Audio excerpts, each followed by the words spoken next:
Hello, guys and gals, and this is part two of our reading of William Goldman's The Princess Bride, a hot fairy tale. And I really enjoyed this movie growing up, and so I found this book basically at the library, so at a book sale. So yeah. Anyways, as always, we're gonna go over the copyright information, which clearly says here that it's copyright 1973. I want to say. Let me find it in the book. Sorry, this screen cap is kind of blurry, and I'm sorry about that. Yeah, copyright 1973 by William Goldman. All rights reserved. Published in the United States by Ballantine Books, a division of Random House Incorporated, New York, and simultaneously in Canada by Ballantine Books of Canada, Limited, Toronto, Canada. And then you have all the information there.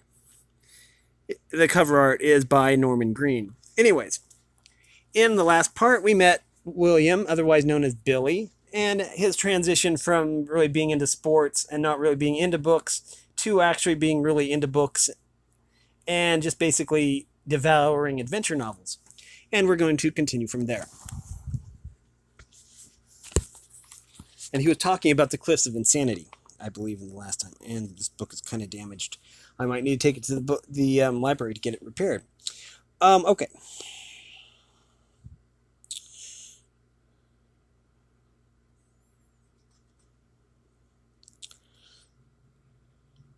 That book was the single best thing that happened to me. Sorry about that, Helen. Helen is my wife, the hotshot child psychiatrist. And long before I was even married, I knew I was going to share it with my son. I knew I was going to have a son, too. So when Jason was born, if he'd been a girl, he would have been Pamby. Can you believe that? A woman, child psychologist who would give her kids such names. Anyways, when Jason was born, I made a mental note to buy him a copy of The Princess Bride for his 10th birthday, after which I promptly forgot all about it. Flash forward, the Beverly Hills Hotel. Last December, I was going mad having meetings on Ira Levin's The Stepford Wives, which I am adapting for the silver screen. I call my wife in New York at dinner time, which I always do. It makes her feel wanted. And we're talking, and at the close, she says, "Oh, we've given Jason a 10-speed bike. I bought it today. I thought that was fitting, don't you?" "Why fitting?" "Oh, come on, Willie. 10 years, 10 speeds. Is he 10 tomorrow?" I went clean out of my head. Call us at supper time tomorrow, and you can wish him a happy." "Helen," I said then, "listen. Do me something. Buzz the 999 bookshop, and have them send over The Princess Bride. Let me get a pencil." And she's gone a while. "Okay, shoot." "The what bride?" "Princess by S. Morgenstern. It's a kid's classic. Tell him I'll quiz him on it when I'm back next week, and that he doesn't have to like it or anything, but if he doesn't, tell him I'll kill myself. Give him that message exactly, please. I wouldn't want to apply any extra pressure or anything. Kiss me my foot. Wah. No starlets now. This was always her sign-off line when I was alone and on the loose in sunny California. They're extinct, dummy. That was mine. We hung up. Now the next afternoon it so happened from somewhere that there actually appeared a living, suntanned, breathing deeply starlet. I'm lolling by the pool, and she moves by in a bikini, and she's gorgeous. I'm free for the afternoon. I don't know a soul, so I start playing a game about how can I approach this girl so she won't laugh out loud. I never do anything but oogling is great exercise, and I am a major league girl watcher. I can't come up with any approach that connects with reality. So I start to swim my laps. I swim a quarter mile a day because I have a bad disc at the base of my spine. Up and back, 18 laps, and when I'm done, I'm hanging on in the deep end, panting away, and overswims the starlet. She hangs on the ledge in the deep end too, maybe all of 6 inches away, hair all wet and glistening, and the body underwater, but you know it's there. And she says, This happened now. Pardon me, but aren't you the William Goldman who wrote Boys and Girls Together? That's like my favorite book in all the world. I clutch a ledge and nod. I don't remember what I said exactly, like I remember exactly what I said, except it's too goon-like to put it down. Ye goodness, I'm 40 years old. Goldman, yes, Goldman, I'm Goldman. It came out like all in one word, so there's no telling what language she thought I was responding in. I'm Sandy Sterling, she said. Hi. Hi, Sandy Sterling. I got out, which was pretty suave for me anyways. I'd say it again if the same situation came up. Then my name is Paige. The Zanooks won't leave me alone, I say, and she breaks out laughing, and I hurry to the phone, thinking, was it really all that clever? And by the time I got there, I decided yes, it was. And into the receiver, I say that clever. Not hello, not Bill Goldman, clever is what I say. Did you say clever, Willie? It's Helen.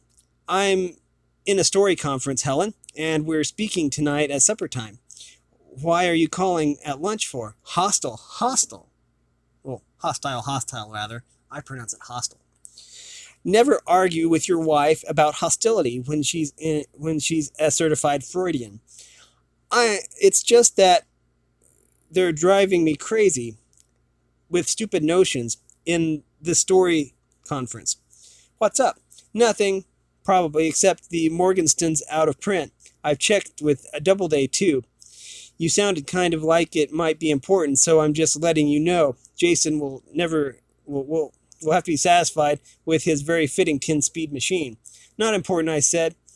Sandy Sterling was smiling from the deep end, straight at me. Thanks, though, anyways. I was about to hang up then. I said, well, as long as you've gone this far, call Argosy on 59th Street. They specialize in out-of-print stuff. Argosy 59. Got it. Talk to you at supper.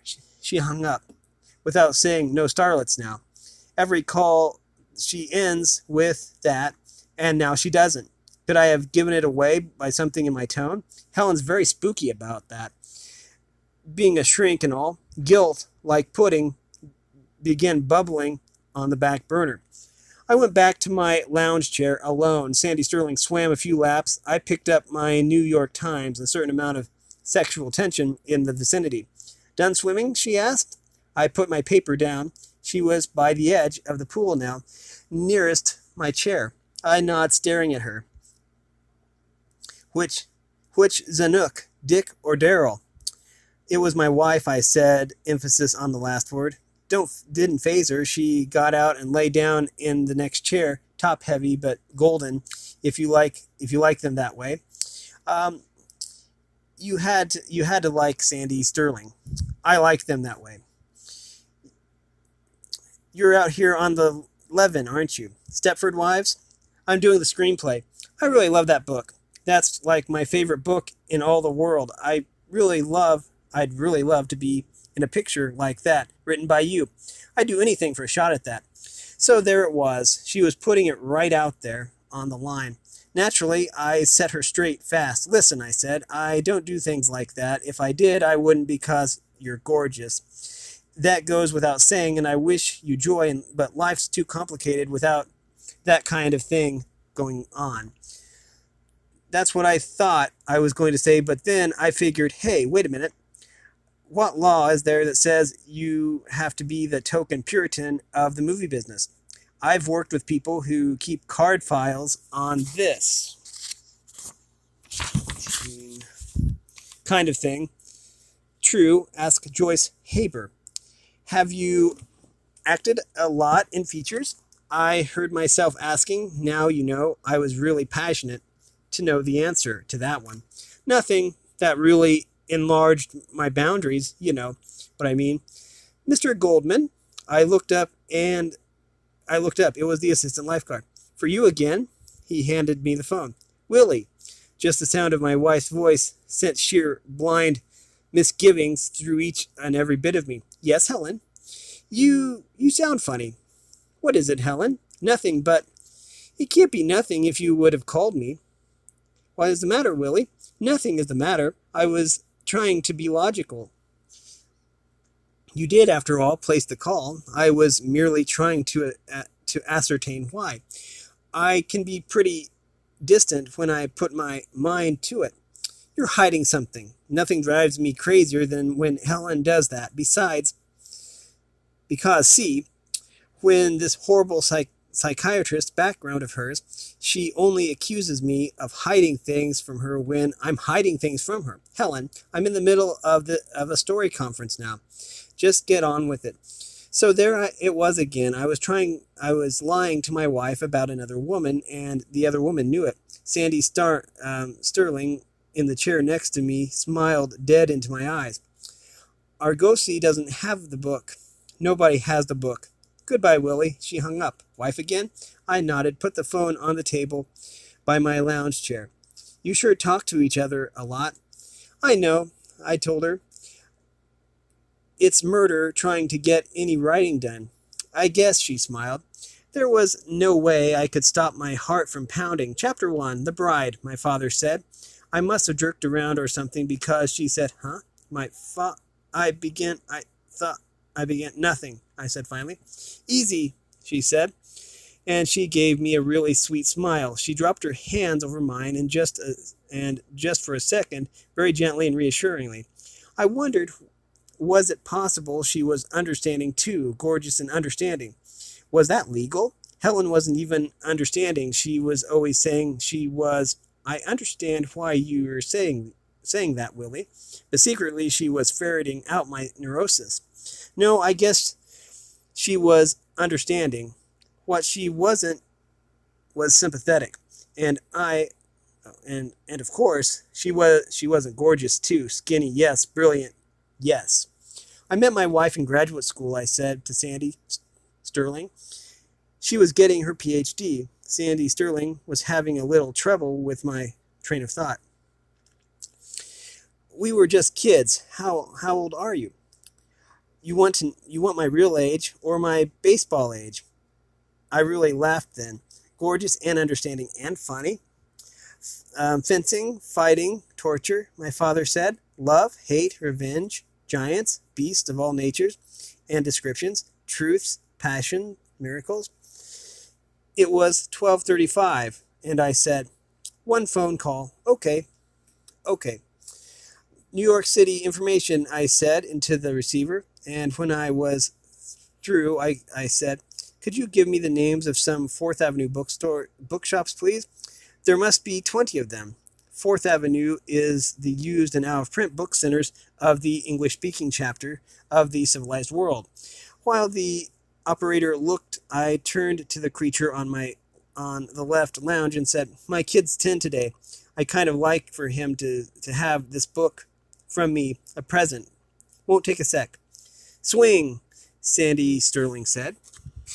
That was almost a tongue twister, by the way.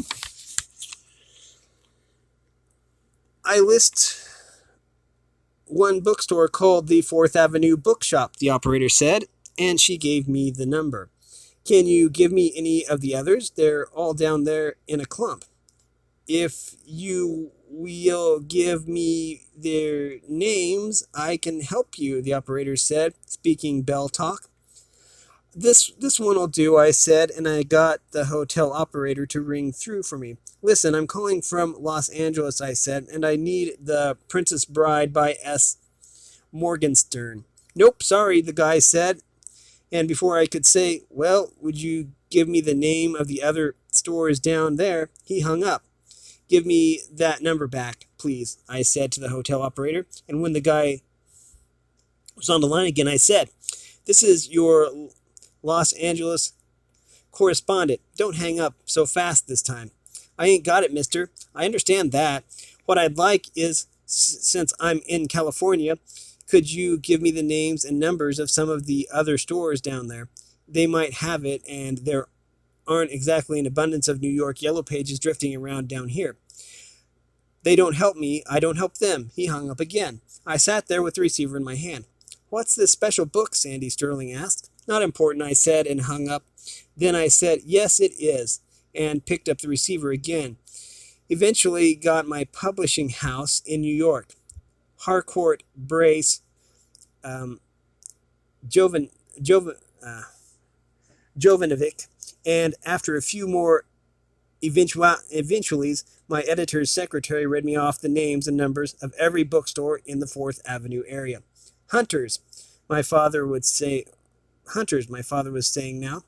Bad men, good men, beautifulest ladies. He was camped in my cranium, hunched over, bald and squinting, trying to read, trying to please, trying to keep his son alive and the wolves away. It was 1:10 before I had the list completed and rang off from the secretary. Then I started with the bookstores. Listen, I'm calling from Los Angeles on the Morgenstern book, The Princess Bride, and sorry, busy signal. Not for years. Another busy. 1:35. Sandy swimming, getting a little angry too. She must have thought I was putting her on. I wasn't, but it sure looked that way. Sorry. Had a copy in December. No soap. Sorry. This is a recorded announcement. The number you have dialed is not in working order. Please hang up and... Nope. Sandy really upset now, gathering debris. Who reads Morgenstern today? Sandy going, gorgeous, gone. Bye, Sandy. Sorry, Sandy. Sorry, we're closing. 1:44 now, 4:55 in New York. Panic in Los Angeles. Busy. No answer. Florinese, I think, somewhere in the back. I sat up in my lounge chair. His accent was thick. I need the English translation. You don't get much call for Morgenstern nowadays. I don't know anymore what I got back there. You come tomorrow and look around. I'm in California, I said. Masha Gunha, he said. It would mean just a great deal to me if you'd look. You gonna hold on while I do it? I'm not gonna pay for this call. Take your time, I said. He took 17 minutes. I just hung on, listening. Every so often I'd hear a footstep or a crash of books, or a grunt. Uck. Finally, when I got the Florinese like I thought. I got the Florinese like I thought. So close, but not in English, I said, and suddenly he's yelling at me. What? Are you crazy? I break my back, and he says I haven't got it. Yes, I got it. I got it right here. And believe me, it's going to cost a pretty penny. Great. Really? No kidding. Now listen. Here's what you do. Get yourself a cab and tell him to take the book straight to the park and Mr. California, Masha Guna. You listen now. It's coming up a blizzard and I'm going no place, and neither are these books. Without money.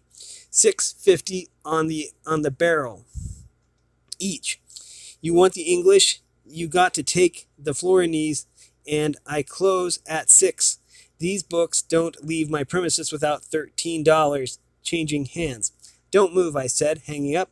And who do you call when it's after hours and Christmas on the horizon? Only your lawyer. Charlie, I said. I got him. Please do me this. Go to 4th Avenue, Abramowitz's, give him $13 for 2 books, taxi up to my house, and tell the doorman to take them to my apartment. And yes, I know it's snowing. What do you say? That is such a bizarre request. I have to agree to do it.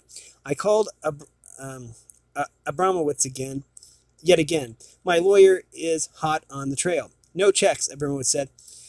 You're all heart. I hung up and started figuring more or less 120 minutes long distance at $1.35 per first 3 minutes, plus 13 for the books, plus probably 10 for Charlie's taxi, plus probably 60 for his time, came to 250, maybe all for my Jason to have the Morgenstern. I leaned back and closed my eyes. 250, not to mention 2 solid hours of torment and anguish, and let's not forget Sandy Sterling. A steal. They called me at 7:30. I was in my suite. He loves the bike, Helen said. He's practically out of control. Fabo, I said. And your books came. What books? I said. Um, Cavalier was never more casual. I'm going to say that that's Cavalier. It's Chevalier or something like that. I'm not familiar with that term, except that it's probably French for horseback riding. Chevalier was never more casual. The Princess Bride in various languages, one of them fortunately English. Well, that's nice, I said, still loose. I practically forgot I asked to have them sent. How'd they get here? I called my editor's secretary and had her scrounge up a couple copies. Maybe they had them at Harcourt. Who knows? They did have copies at Harcourt. Can you buy that? I'll get to why in the next pages, probably. Give me the kid. Hi, he said a second later. Listen, Jason, I told him. We thought about giving you a bike for your birthday, but we decided against it. Boy, are you wrong. I got one already. Jason had inherited his mother's total lack of humor. I don't know. Maybe he's funny, and I'm not. We just don't laugh much together. It together is all I can say for sure. My son Jason is this incredible looking kid. Paint him yellow, he'd mop up for the school sumo team, a blimp, all the time stuffing his face. I watch my weight, and old Helen is only visible full front, plus on top of which she is the leading child shrink in Manhattan, and our kid can roll faster than he can walk. He's expressing himself through food, Helen always says. His anxieties, when he feels ready to cope, he'll slim down. Hey, Jason, Mom tells me this book arrived today, the princess thing. I'd sure like it if maybe you'd give it a read while I'm gone. I loved it when I was a kid, and I'm kind of interested in your reaction. Do I have to love it too? He was his mother's son, all right. Jason, no. Just the truth, exactly what you think. I miss you, big shot, and I'll talk to you on your birthday. Boy, are you wrong. Today is my birthday. We bantered a bit more, long past when there was much to say. Then I did the same with my spouse, and hung up, promising to return by the end of 1 week. It took 2. Conferences dragged. Producers got inspirations that had to carefully get shot down. Directors needed their egos soothed. Anyways, I was longer than anticipated in sunny California. Finally, though, I was allowed to return to the care and safety of my family, or of the family. So I quick buzzed to LA airport before anyone's minds changed. I got there early, which I always do when I come back, because I had to load up my pockets with doodads and such for Jason. Every time I get home from a trip, he waddles to me hollering, let me see the pockets. And then he goes through all my pockets, taking out his graft. And once the loot is totaled, he gives me a nice hug. Isn't it awful what we'll do in the world to feel wanted? Let me see the pockets, Jason shouted, moving to me across the foyer. I think it's pronounced foyer, though it's spelled foyer. It was a supper time, Thursday, and while we went through the ritual, Helen emerged from the library and kissed my cheek, going, what a dashing looking fellow I have. Which is also ritual and laden with gifts. Jason kind of hugged me and waddled off to his room. Angelica's just getting dinner on, Helen said. You couldn't have timed it better. Angelica? Helen put her fingers to her lips and whispered, it's her 3rd day on, but I think she may be a treasure. I whispered back, what was wrong with the treasure we had when I left? She'd only been with us a week then. She proved a disappointment, Helen said. That was all. Helen is the brilliant lady, junior Phi Beat in college. Every academic honor conceivable, really, an intellect of startling breadth and accomplishment. Only she can't keep a maid. First, I guess she feels guilty having anybody, since most of the anybodies available nowadays are black or Spanish, which I should say is the political correct term is African American, not black, or Spanish, and Helen is ultra super liberal. Second, she's so efficient. She scares them. She can do everything better than they can, and she knows it. And she knows they know it.